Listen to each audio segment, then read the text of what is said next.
हरे कृष्णा। हम पढ़ रहे हैं दशमूल तत्व। पिछली बार हमने पहला श्लोक देखा है। आम्नाय प्राह तत्वं हरिमिह परमं सर्वशक्तिं रसाब्धिं तद्भिन्नांशांश जीवान् प्रकृतिकवलितांस् तद्विमुक्तांश्च भावात् भेदाभेदप्रकाशं सकलमपि हरेः साधनं शुद्धभक्तिं साध्यं तत्प्रीतिम् एव इति उपदिशति हरिर्गौरचंद्रो भजेतम्। इसमें दशमूल तत्व देख चुके हैं हम। आम्नाय प्राह तत्व मतलब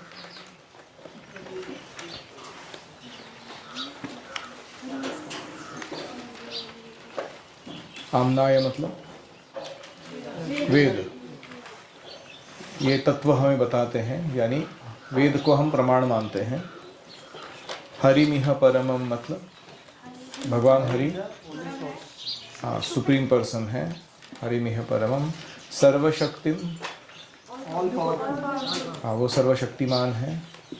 रसाब्धिम, हाँ, सारे रसों के सागर है, स्वीट है। जनरली पावरफुल व्यक्ति स्वीट नहीं होता, स्वीट व्यक्ति पावरफुल नहीं होता, लेकिन हरि दोनों है। फिर तद भिन्नांशांश जीवान, जीव कौन है? हम भिन्नांश है भगवान के। प्रकृति कवलितान, दो प्रकार के जीव है। पहले हैं माया से बंधे हुए, और तद विमुक्तांश भावात, दूसरे हैं मुक्त जीव। वो कृष्ण भावना को पालन करने के कारण मुक्त अवस्था में रहते हैं। भेदा भेद प्रकाशम मतलब धैर्य। भेदा भेद प्रकाशम मतलब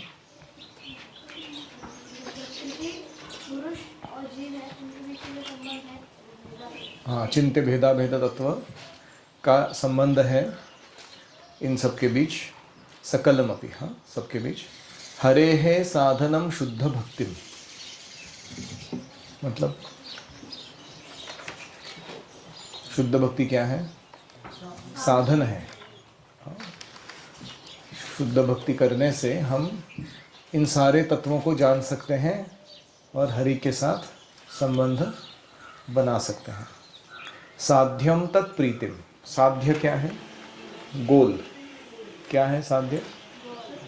लव ऑफ गॉड, कृष्ण प्रेम। तत्प्रीतिम एव इति उपदिशति, ऐसा ही है तत्व, ऐसे उपदेश देते हैं। हरिर गौरचंद्रो भजेतम, कौन? स्वयं हरि जो गौरचंद्र के रूप में आए हैं, चैतन्य महाप्रभु, उनका मैं भजन करता हूँ। भजेतम। आप जल्दी से भूल गए, आपको मैंने बाय हार्ट करने के लिए भी बोला था। Please don't neglect your duties as a student. अभी हम दूसरा श्लोक देखने जा रहे हैं आज।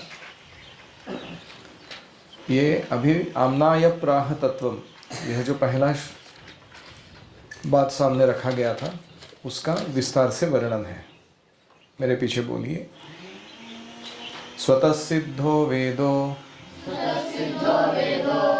हरिदयित वेदः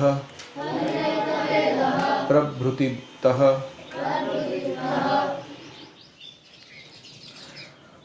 प्रमाणं सत्प्राप्तं प्रमिति विषयान् तन्नवविधान् तथा प्रत्यक्षादि प्रमिति सहितं साधयति नः न जुक्ति तर्काख्या प्रविशति तथा शक्ति रहिता।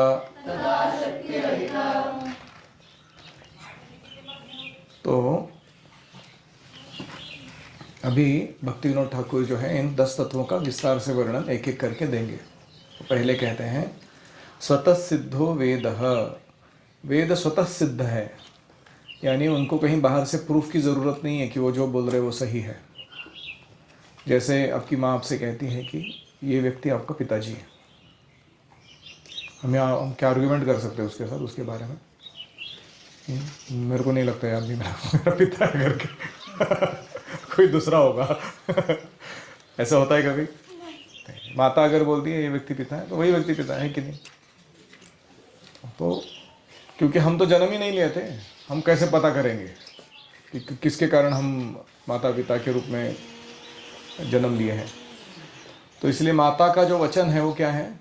स्वतः सिद्ध प्रमाण है, उसको और कोई सेपरेट एविडेंस देने की ज़रूरत नहीं है। ऐसे ही वेद कहते हैं हरिमिह परमम, हरि तुम्हारे पिता है, तो नो आर्ग्यूमेंट कोई कहेगा नहीं नहीं मेरे को नहीं मंजूर, मैं ऐसा ब्लाइंड फॉलोइंग नहीं करता, ऐसे कैसे मैं अपना पिता मान लूँ किसी को भी? हाँ, मैं क्या करूँगा, अपने ब्लड में से ना डीएनए निकालूंगा और पूरा पृथ्वी भ्रमण करूँगा मैं, और जितने भी मेल पॉपुलेशन है, पुरुषों का संख्या है, उसके साथ में जेनेटिक मेरा डीएनए मैच होता है कि नहीं, उसको जेनेटिक फिंगरप्रिंटिंग बोलते हैं। तो वो मैं आपका सबके साथ मैच करके देखूंगा, फिर मैं पता करूंगा कि हाँ ये व्यक्ति से मैच होता है, यही मेरा पिता है। अभी इसमें दो प्रॉब्लम है। क्या प्रॉब्लम है, कौन बता सकता है?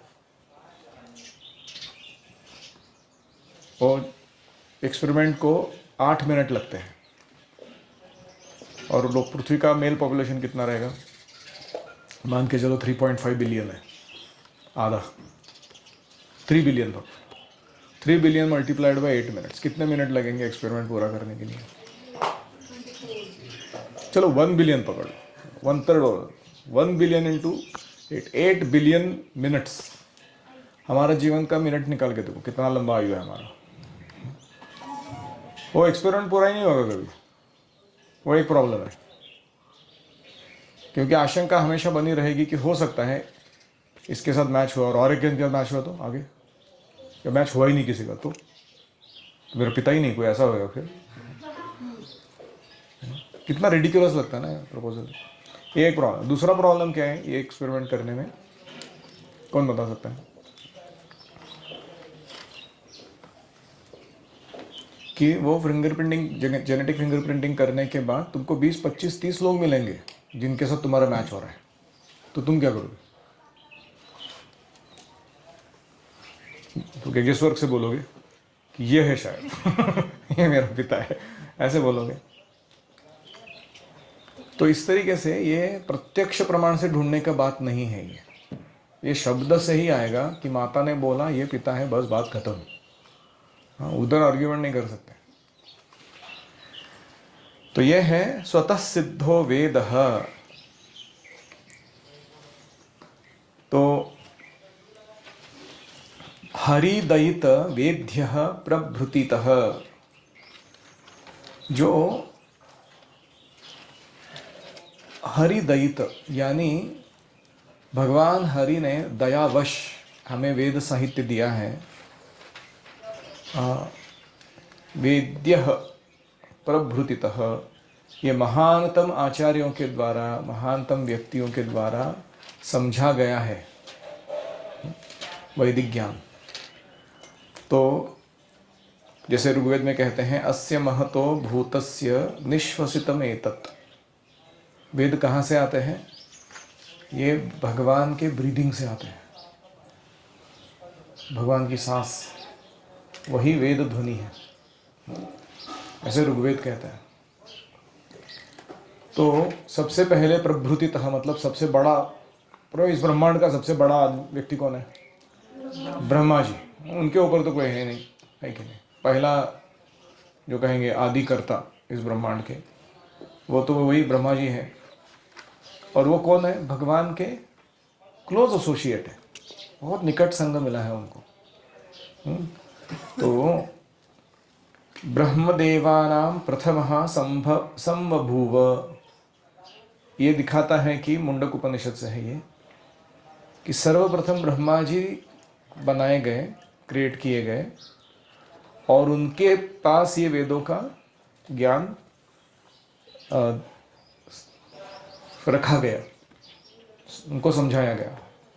तेने ब्रह्महृदाय आदि कवये मुह्यन्ति। तो आदि कवि कौन है? ब्रह्मा। और वो ब्रह्म क्या है? तेने ब्रह्म हृदा, वो ब्रह्म है वेद। वेदों का दूसरा नाम क्या है? ब्रह्मा। तो तेने ब्रह्म, तेने मतलब उस पूर्ण पुरुषोत्तम भगवान के द्वारा ब्रह्म यानी वेदों का ज्ञान आदि कवये ब्रह्मा जी को दिया गया। तो इसलिए वेद क्या है? स्वतः प्रमाण है, उनको हम चैलेंज नहीं कर सकते। जैसे और एक उदाहरण देता, अभी ये टीवी खरीदा हमने, इसके साथ क्या आता है? मैन्युअल आता है टीवी कैसा यूज़ करने का, है कि नहीं? तो उसमें दिया रहता है, उस तरीके से यूज़ करते हैं कि नहीं हम लोग? क्या आर्ग्यूमेंट करते हो मैनुअल के साथ हम लोग? मेरे को नहीं मंजूर है तुम लोग ये जो बोल रहे हो, ये रिमोट कंट्रोल का ऐसा तो बटन क्यों दबाना चाहिए, इसको हथौड़ा करके यूज़ कर सकते हैं ना हम लोग। तो ऐसे कुछ भी बड़बड़ करने से वो उसका प्रयोजन सिद्ध नहीं होगा, क्योंकि वो जो मैनुअल है उसका प्रयोजन है टीवी को ठीक से कैसे चलाना, उसका बेस्ट बेनिफिट कैसे प्राप्त करना, है कि नहीं? तो ऐसे ही हमें मनुष्य जन्म मिला है, इसमें वेद क्या है? मैनुअल। ये मैनुअल हमें बताता है कि विश्व के साथ कैसे पेश आना, यहाँ की वस्तुओं का कैसे उपयोग करना भगवान की सेवा में, अपने जीवन को, शरीर को कैसे चलाना। तो ये मैनुअल के हिसाब से चलाएंगे तो बेस्ट रिजल्ट मिलेगा, है कि नहीं? कोई बाइक खरीदी करता है, कार खरीदी करता है, और मैनुअल यूज़ नहीं करता, साइलेंसर में पेट्रोल डाल दो, क्योंकि उधर भी होल दिख रहा है उसको, चलेगा क्या? तो ऐसे उल्टे सुल्टे काम करने से नुकसान ही होगा। और पेट्रोल नहीं डालता, वो मिट्टी का तेल डाल देता है वो, या केरोसिन डाल देता है, चलेगा क्या? नहीं चलेगा, क्योंकि वो मैनुअल के हिसाब से ही करना पड़ेगा तुमको। इसीलिए वेद क्या है? ये भगवान के द्वारा ब्रह्मा को दिया गया दिव्य ज्ञान है। सृष्टि निर्माण कैसे करते हैं, उसे चलाते कैसे हैं, उसको वाइंड अप कैसे करते हैं, ये सब कुछ इस वेदों में आपको मिलेगा। और इसलिए जो भी वेद हैं उनको आर्ग्यूमेंट और स्पेकुलेशन दोनों नहीं जमते। आर्ग्यूमेंट मतलब क्या? अपनी बात लड़ाना, वेद ऐसा बोल रहे हैं, मैं ऐसा बोलता हूँ, चलो आर्ग्यूमेंट करते हैं। जैसे वेदों ने कहा कि काउडंग इज प्योर, और हमने बोला कि नहीं, हमको मंजूर नहीं है। स्टूल कैसे प्योर हो सकता है किसी का? तो आर्ग्यूमेंट का सवाल नहीं है। और दूसरा है स्पेक्यूलेशन। स्पेक्यूलेशन मतलब तर्क लगा के अपना अर्थ बताना वेदों का, वो भी अलाउड नहीं है। जैसे प्रभुपाद जी को किसी ने कहा, Swami ji when I chant Hare Krishna red light appears in my head. मैं जब हरे कृष्णा जप करता हूँ तो क्या होता है? लाल बत्ती जलता है मेरे दिमाग में। प्रभुपाद ने क्या बोला? Keep chanting it will go away. करते रहे, जब चला जाएगा। ये क्या red light, blue light, green light? हाँ, ये क्या हरे कृष्ण मंत्र करने का परिणाम है? हरे कृष्ण मंत्र मतलब श्रद्धा, साधु संग, भजन क्रिया, अनर्थ निवृत्ति, निष्ठा, रुचि, आसक्ति, भाव, प्रेम। ये सबके साथ ऐसा ही स्टेप्स बाय स्टेप्स हम चलते जाएंगे भगवत प्रेम प्राप्त होने तक। लॉजिकल साइंटिफिक एक्सपेरिमेंट है वो, कोई भी करके देख सकता है कि नहीं? तो इसीलिए नो आर्ग्यूमेंट, नो स्पेकुलेशन। इसीलिए वेद वाक्य जो होते हैं उनके साथ आर्ग्यूमेंट नहीं कर सकते हैं और उनको तर्क से नहीं समझ सकते। ऐसे ही गुरु जो वाक्य होता है, गुरु जो कहते हैं, उसके साथ भी आर्ग्यूमेंट नहीं और स्पेकुलेशन भी नहीं, क्योंकि वो वेदों को रिप्रेजेंट कर रहे हैं। तो वो ऐसे ही इंस्ट्रक्शंस देते हैं जो आप उसके साथ तर्क नहीं लड़ा सकते या आर्ग्यूमेंट नहीं कर सकते। ठीक है? तो ये हुआ पहला, स्वतः सिद्धो वेदो हरिदयित वेद प्रभृतिभिः। ये वेद कैसे हैं? स्वतः सिद्ध है और ये जाने जाते हैं प्रभृतिभिः, ब्रह्मा जैसे महांतम आचार्यों के द्वारा, जो भगवान के भक्त हैं। उनसे हमें सीखना चाहिए इन वेदों को, आर्ग्यूमेंट से नहीं, स्पेकुलेशन से नहीं। फिर आगे कहते हैं, प्रमाणम सत्पात्रम प्रमिति विषयांतन नव विधान।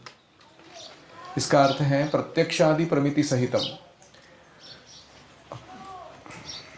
अभी प्रमिति, प्रमा मतलब परसेप्टिबल नॉलेज, इसको प्रमा कहते हैं। उससे शब्द बनता है प्रमाण। प्रमा का अर्थ है जो अनुभवजन्य ज्ञान है, परसेप्टिबल नॉलेज, अनुभव से हम लेते हैं उसको। जैसे अगर मैं कहूँगा कि ये पानी गर्म है, वो एक है कि मेरे शब्दों पर स्वीकार करो, या दूसरा है कि अंदर हाथ डाल के देखो, जलने के बाद हाँ सही बोला था, अनुभवजन्य ज्ञान। तो प्रत्यक्ष आदि मतलब प्रत्यक्ष को पकड़ के बहुत सारे प्रमा मतलब valid ways of getting knowledge है, प्रमाण है, सहितम।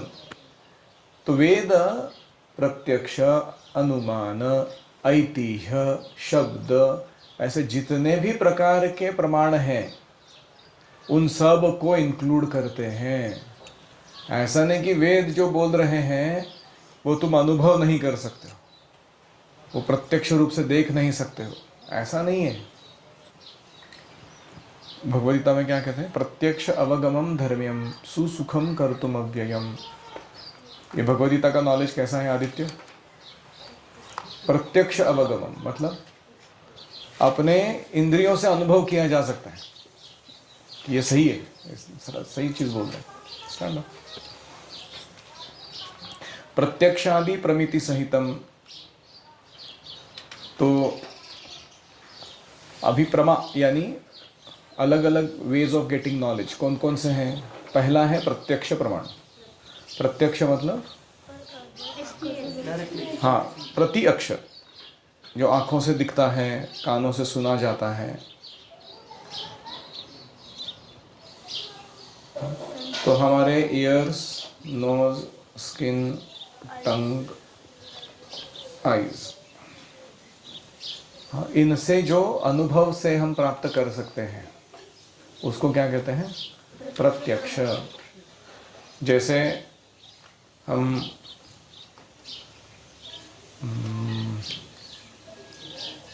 कोई करके आवाज आता है जोर से रास्ते पे से, तो हम अनुमान लगा सकते हैं कि शायद कोई बम फोड़ दिया। लेकिन बाद में ऐसे बालकनी में जाकर देखते तो किसी का स्कूटर का टायर फटा हुआ है और उसको धक्का मारते हुए लेके जा रहे हो, ठीक है? तो जो दूसरी बार हुआ वो क्या कहते हैं? प्रत्यक्ष, आंखों से देखा हुआ। पहली बार किया उसको क्या कहते हैं? अनुमान। अनुमान, अनुमान का अर्थ क्या है? मन को फॉलो करते हुए, स्पेक्युलेशन करते हुए, मन को अनुमान। तो मन से हमने तर्क लड़ाया, विचार किया, कल्पना की, है ना, और उससे जो ज्ञान प्राप्त किया। जैसे अगर पर्वत से धुआं निकलता हुआ दिखाई दे रहा है तो हम क्या सोचते हैं? वहाँ आग लगी होगी, है कि नहीं? देखा तो नहीं हमने जाके, लेकिन गेस कर रहे हैं। तो अनुमान का सरल अर्थ है गेस, गेस वर्क। तो अनुमान से भी ज्ञान मिलता है कभी कभी, है कि नहीं? जैसे उस दिन मैं इधर बैठा था और ये भक्ति वहाँ कुछ कुछ गाने गा रही थी, आ ऊ करके। तो आवाज़ से मैंने पहचान लिया कि भक्ति है, वो उसको बुला के लाई है क्लास में बैठने के लिए। तो उसको कहते हैं अनुमान। मैंने उठ के जाके तो देखा नहीं ना प्रत्यक्ष, उसको कहते हैं अनुमान। तो प्रत्यक्ष में किसकी जोर चलती है? सेंसेस। और इसका अनुमान में किसका जोर चलता है? माइंड, है कि नहीं? माइंड के ऊपर आधारित है। अगर माइंड स्ट्रांग है किसी का, कल्पना बहुत कर सकता है। जैसे आइंस्टाइन कहते हैं कि imagination is more important then intelligence, ऐसा उनका खुद का फिलॉसफी है। बोलते हैं कि कल्पना शक्ति तगड़ी होनी चाहिए व्यक्ति की, बुद्धिमानी से वो सब कुछ काम नहीं हो सकता। कल्पना भी बहुत इंपॉर्टेंट है लाइफ में। तो यह है अनुमान। अनुमान, इसको स्पेक्यूलेशन कहते हैं या फिर गेसवर्क कहते हैं। तो ये हो गया दूसरा। तीसरा है ऐतिह्य। ऐतिह्य क्या होता है? From historical evidence.